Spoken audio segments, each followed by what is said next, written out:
Dear student, मैं doctor Rajendra Singh आपके सम्मुख मानव भूगोल सेकेंड ईयर ज्योग्राफी के स्टूडेंट और एमए प्रीवियस ज्योग्राफी के ज्योग्राफिकल थॉट या भौगोलिक विचारधारा के क्रम में मैं आज जिस टॉपिक पर बात कर रहा हूँ वह है उत्तर मध्यकालीन भूगोल या पुनर्जागरण काल या रेनेजॉन्स पीरियड। यह हमने मेरे फर्स्ट पार्ट में मैंने आपसे बात की थी कि कौन कौन से क्षेत्र में फर्स्ट विकास हुआ, क्या हुआ। अब सेकंड पार्ट में जो हम बात करेंगे वह हम बात करेंगे योगदान और कार्यों की कि इस पीरियड में क्या कुछ विशेष कार्य हुआ, उसके संबंध में हम बात करेंगे। यहाँ पर इस पीरियड में जो कुछ टॉपिक्स हैं जिन पे कार्य हुआ वो हैं फैक्ट्स कलेक्टिंग, तथ्य अन्वेषण का कार्य, सामुद्रिक यात्रा मार्ग, और नंबर थर्ड जो है वो है व्यापारिक और राजनीतिक यात्राएं, और नंबर फोर्थ पॉइंट है यांत्रिक आविष्कार। चूँकि जब समुद्री मार्ग पर जाना होता है तो कुछ इंस्ट्रूमेंट जो कि अक्षांश देशांतर और जैसा कि मर्केटर प्रोजेक्शन के अनुसार डायरेक्शन को हम निर्धारण करते हैं, उन यंत्रों की आवश्यकता पड़ती है समुद्री यात्रा के दौरान। और उसके बाद है वैज्ञानिक विचारधारा और सर्वेक्षण। इस काल में मानचित्रों का सर्वेक्षण या बनाने का कार्य भी हुआ था। और वैज्ञानिक विचारधारा प्रतिपादित इसलिए भी हुई और ज़रूरी भी थी क्योंकि अंधकार युग के बाद में, जो कि पूर्व में भी अच्छा काल रहा था यूनानी और रोमन का, और इस युग जो बीच में अंधकार युग आया उसके बाद में जो जो खोज कार्य और जो कार्य किया गया वो बहुत महत्वपूर्ण था, जो वो वैज्ञानिक आधारों पर निर्धारित था और फैक्ट्स पे आधारित था। इस काल में जितने भी और जो जो महत्वपूर्ण कार्य हुआ, जो मैंने अपने पूर्व के लेक्चर में भी आपको बताया था, वो था कि उपनिवेश काल की तलाश करना। यानी हम यह कह सकते हैं कि जो यूरोप के लोग थे उन्हें मार्केट की तलाश या उपनिवेश या अपने व्यापार के लिए, चूंकि आपको ध्यान होगा कि मैंने पहले बताया था कि आपको स्थल मार्ग जो यूरोप के लोग या यूनान के रोमन के जो लोग थे वो भारत से जो व्यापार करते थे वो मार्ग अवरुद्ध हो चुका था बिकॉज ऑफ जो उस्मानी तुर्क जो वहाँ के उन्होंने तुर्की पर आधिपत्य स्थापित कर लिया था। इस कारण से भारत के लिए जो सिल्क रूट था, जो व्यापार का मार्ग था, वो बंद हो चुका था। इसके पश्चात यहाँ पर वहाँ के व्यापारियों द्वारा कोशिश की गई कि समुद्री मार्ग से होकर के कोई नया मार्ग खोजा जाए जिससे व्यापार आसानी से चल सके। इसी क्रम में जो व्यापार मार्ग की तलाश की गई उसमें सबसे प्रथम है मार्को पोलो, और उसके बाद हैं कोलंबस, वास्को डी गामा। इसी कलम में मार्को पोलो हमारा जो कार्य के उत्तर मध्यकालीन भूगोल या पुनर्जागरण काल के जो पार्ट सेकंड में हम बात कर रहे हैं उसके कि जो योगदान एवं कार्य क्या था इस पीरियड में।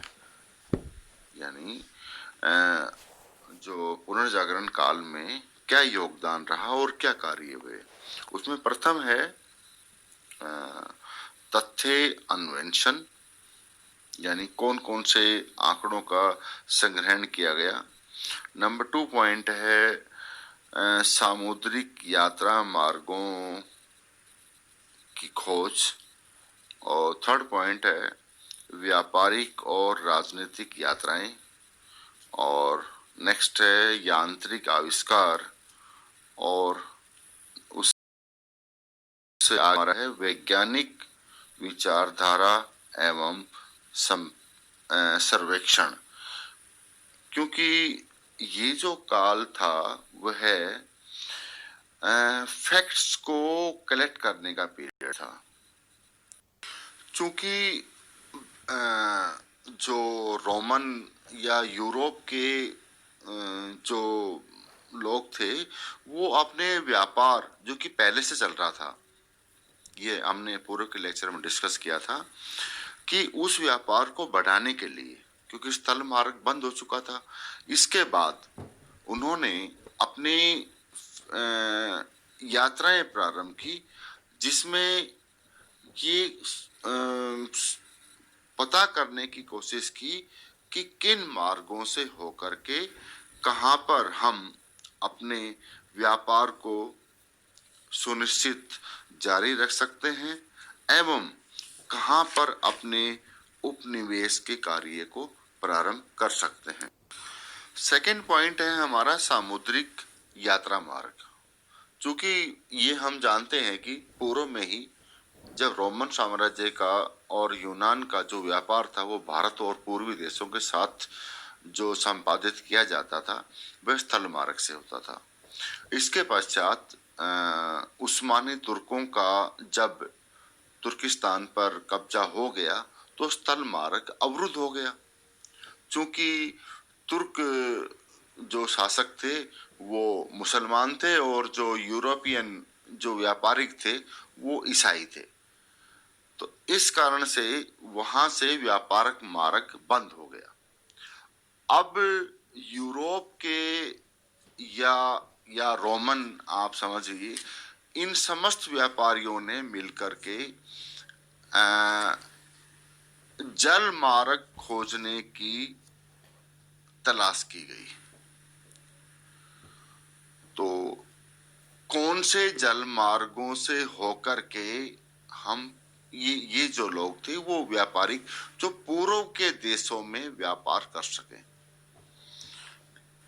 ये हमारा सेकंड पॉइंट था जो कि इस युग में हुआ, सामुद्रिक मार्गों की खोज की गई थी। यह हमारा तीसरा जो पॉइंट है वह है कि व्यापारिक यात्राओं के साथ साथ राजनीतिक तौर पर भी यात्राएं की गई थी। चूंकि विभिन्न विभिन्न साम्राज्य एवं देशों के बीच में जो संबंध होते हैं उनमें खोजकर्ता या व्यापारिक वर्ग अपने लाभ के लिए विभिन्न प्रकार के मार्ग और यात्राएं करते हैं। जैसे कि हम हिस्ट्री में पढ़ते हैं फाइयान या अन्य विदेशी लोग भारत की यात्रा पर आए थे, धार्मिक यात्राओं पे या राजनीतिक यात्राओं पे। चूंकि ये वर्तमान काल के भौगोलिक युग से पहले का युग है, चूंकि यहाँ पर धार्मिक यात्राएं इतनी इम्पोर्टेंट नहीं थी, लेकिन यहाँ पर वाणिज्यिक और उपनिवेश काल की यात्राएं महत्वपूर्ण योगदान रखती हैं। यह है हमारा जो आज हम डिस्कस कर रहे हैं, जो व्यापारिक और राजनीतिक यात्राएं थी उस क्रम में, चूंकि उनको अपना उपनिवेश बढ़ाना था और व्यापार का साम्राज्य, व्यापार के लिए साम्राज्य का विस्तार करना था। नेक्स्ट हमारा पॉइंट है जो हम डिस्कस करेंगे इसमें, यांत्रिकी आविष्कार। चूंकि ये हम मानते हैं कि पूरा व्यापार जो कि समुद्री मार्ग से होना था, तो यहाँ पर पूरा का पूरा मार्ग जो स्थलीय मार्ग था वो अवरुद्ध हो चुका था। तुर्क तुर्किस्तान में जो स्थानीय मार्ग था वो बंद हो चुका था। इसके बाद में जो पूरा व्यापार था जो अन्य देशों को के साथ होना था वो जल मार्ग से होना था। उस हेतु यहाँ पर अ, सामुद्रिक मार्ग के दौरान यात्रा के जो इंस्ट्रूमेंट का आविष्कार किया, इसमें मर्केटर प्रोजेक्शन, जो मर्केटर विद्वान थे उनके जो द्वारा बनाया गया मैप था उसका भी इस्तेमाल किया गया। और अन्य यंत्र जिसमें उस वक्त के भूगोलवेत्ता रात्रि के दौरान ध्रुव तारे और नक्षत्र को देख करके दिशा का ज्ञान लगाते थे एवं दिन के दौरान सूर्य की स्थिति से अपने अक्षांश देशांतरों का ज्ञात करके यात्रा का की दिशा का अनुमान लगाते थे। इस वक्त या मध्य या उत्तर मध्य काल में जो भौगोलिक यात्राएं या समुद्री यात्राएं या मार्ग खोजे गए उनमें Marco Polo, Columbus, Vasco D gamma और मैगलन प्रमुख हैं। मार्को पोलो की जहां तक हम बात करते हैं, चूंकि मार्को पोलो चाइना में पहुंचने वाले पहले व्यक्ति नहीं थे, लेकिन उन्होंने चीन के बारे में जो विवरण प्रस्तुत किया है वो अद्वितीय है। यहाँ पर मार्को पोलो अपने पिता एवं चाचा के साथ स्थल मार्ग से होते हुए, जो कि मंगोलिया वेनिस से मंगोलिया टर्की होते हुए चाइना गया था, जो स्थल मार्ग था जो ब्लैक सी और मेडिटेरियन से होते हुए निकले थे। वहाँ उन्होंने लगभग 21 साल वहाँ व्यतीत किए हैं। मार्को पोलो 17 वर्ष की उम्र में ही अपने पिता के और चाचा के साथ में यात्रा पे निकले थे और उन्होंने म्यांमार और जो वियतनाम के जो क्षेत्र हैं उनका भी भ्रमण किया। उसके पश्चात यानी जितना अन्वेषण कार्य मार्को पोलो द्वारा किया गया, एक कम आयु में होते हुए भी जो स्थल मार्ग से होते हुए यात्रा पे निकले थे, उसके पश्चात वो वापस जल मार्ग से म्यांमार और वियतनाम से होते हुए वापस हिंद महासागर एवं अटलांटिक ओशियन से होते हुए वापस अपने देश पहुंचे थे। यहाँ पर यह यात्रा उल्लेखनीय योगदान रखती है, क्योंकि इस यात्रा के दौरान जो चाइना के बारे में, जो चीन के बारे में मार्को पोलो ने लिखा है कि वो अद्वितीय देश है, वहाँ की चकाचौंध से या वैभव से वो प्रभावित हुआ था। हम दूसरे नाविक के रूप में वास्को डी गामा के बारे में बात कर रहे हैं, तो यह सामने आता है कि ये एक पुर्तगाल का सैनिक नाविक था जिन्होंने 1498 में यूरोप से भारत की यात्रा करने वाले जहाजों का ये मुखिया था। और वहाँ से जब इन्होंने यात्रा शुरू की, चूंकि जो मैं पहले बता चुका हूँ कि स्थल मार्ग अवरुद्ध हो चुका था, यह जो इन्होंने मार्ग की वास्को डी गामा ने, ये जैसा कि भूमध्य सागर को क्रॉस करने के बाद में अटलांटिक सागर या अफ्रीका के तट के पश्चिमी तट के सहारे आकर के, जहां पर दक्षिणी जो किनारा है अफ्रीका का, the cap of good hope, जो अंतिम दक्षिण पॉइंट है अफ्रीका महाद्वीप का, वहाँ से पूरब की तरफ मुड़ करके वास्को डी गामा केरल या कोच्चि पहुंचे थे। यहाँ तक कि इतिहास में यह भी कहा जाता है कि इन्होंने लड़ाई भी की हैं या अन्य गतिविधियों में भी सम्मिलित रहे हैं। लेकिन मानव भूगोल के पॉइंट ऑफ व्यू से हम ये एक निष्कर्ष निकालते हैं कि भारत या पूर्वी देशों में पहुंचने के लिए वास्को डी गामा ने एक अन्य मार्ग की तलाश की, जो कि अटलांटिक ओशियन से होते हुए हिंद महासागर में प्रवेश करते हुए भारत तक पहुंचने का मार्ग खोजा था। यह बात बिल्कुल सत्य है। कोलंबस ने अपनी यात्रा चाहे वो किसके सहयोग से शुरू की, हम उस पर बात नहीं करेंगे, लेकिन भौगोलिक दृष्टि से कोलंबस को इतना ज्ञान तो अवश्य था कि अगर पश्चिम की तरफ यात्रा की जाए तो पूर्वी या एशिया के भारत में पहुंचा जा सकता है, ये उसकी धारणा थी। क्योंकि उन्होंने टॉलमी के मानचित्र के बारे में जानकारी थी। लेकिन यहाँ पर उन्होंने पुर्तगाल के शासक से इस संबंध में बात की कि वह व्यापारिक मार्ग खोजना चाहता है, क्योंकि इतिहास में ये कहा गया है कि कोलंबस एक व्यापारी, उपनिवेशक या एक आतंकवादी के रूप में था। इसलिए उन्होंने पुर्तगाल के जो राजा थे तो उन्होंने इनकी सहायता करने से मना कर दिया। इसके पश्चात इन्होंने स्पेन की रानी इजाबेल से सहायता मांगी, तो उन्होंने इनकी यात्रा के लिए आर्थिक सहायता प्रदान की। इसके पश्चात जैसा कि मैंने आपको पूर्व में बताया था, इनका मानना था कि पश्चिम की तरफ यात्रा करने पर भारत पहुंचा जा सकता है।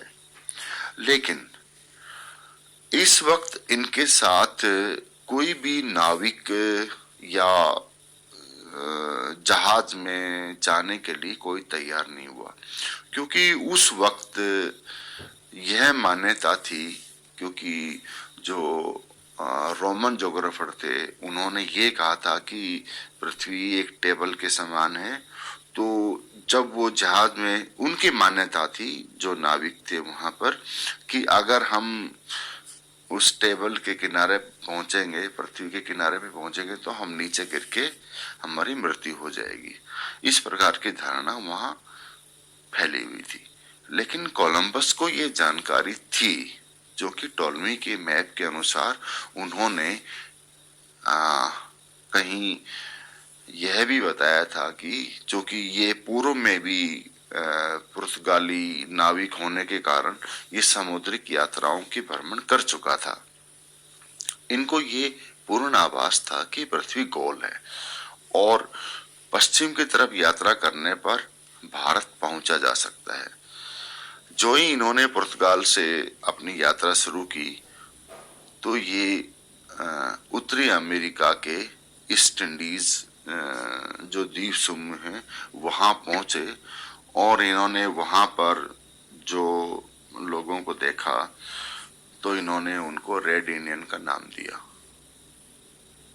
और जो द्वीप समूह थे उनको उन्होंने ईस्ट इंडीज का नाम दिया।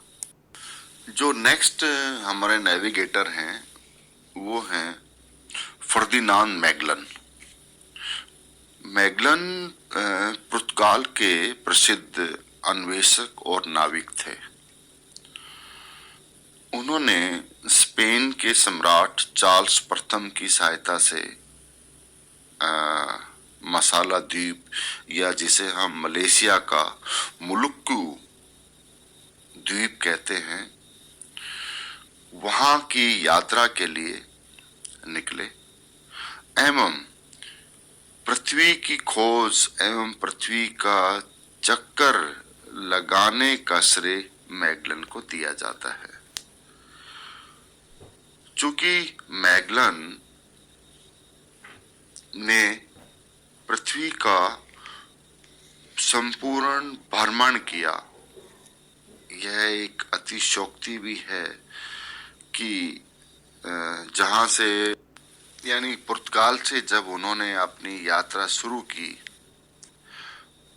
तो वहां से वो जो जहाजों का बेड़ा लेकर के निकले थे,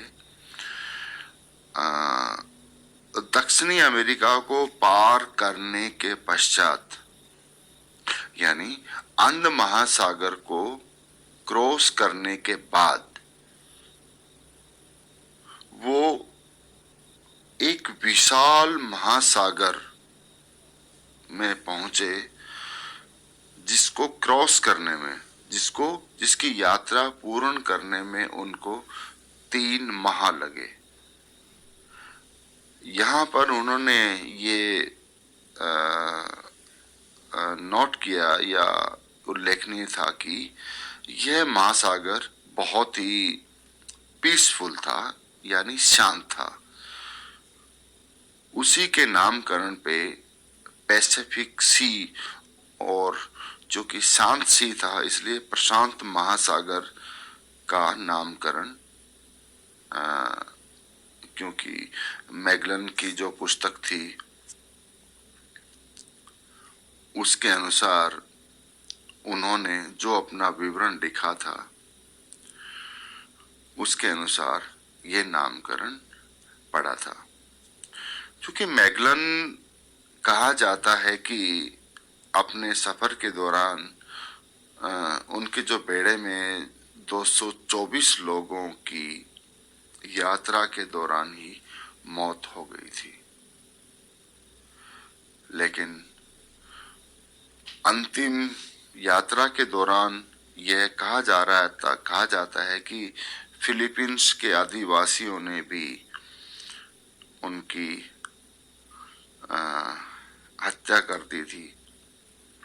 लेकिन इतिहास में सर्वप्रथम यह तथ्य मैगलन ने साबित किया कि जो कि पूर्व रोमन भूगोलवेत्ताओं का कथन था कि पृथ्वी एक टेबल की भांति है या एक चक्कर की भांति है, उन्होंने ये साबित किया कि पृथ्वी गोल है। और जो लास्ट 17 व्यक्तियों का समूह था वह वापस पुर्तगाल लौटा था, जिससे ये पूर्णतः साबित हुआ कि पृथ्वी गोल है। Thank you. मैं उम्मीद करता हूं कि आपको मेरे लेक्चर में मध्यकाल के दौरान जो पुनर्जागरण काल हुआ था उसके दौरान क्या क्या भौगोलिक कार्य हुए उसके बारे में जानकारी प्राप्त हुई होगी। धन्यवाद। जय हिंद।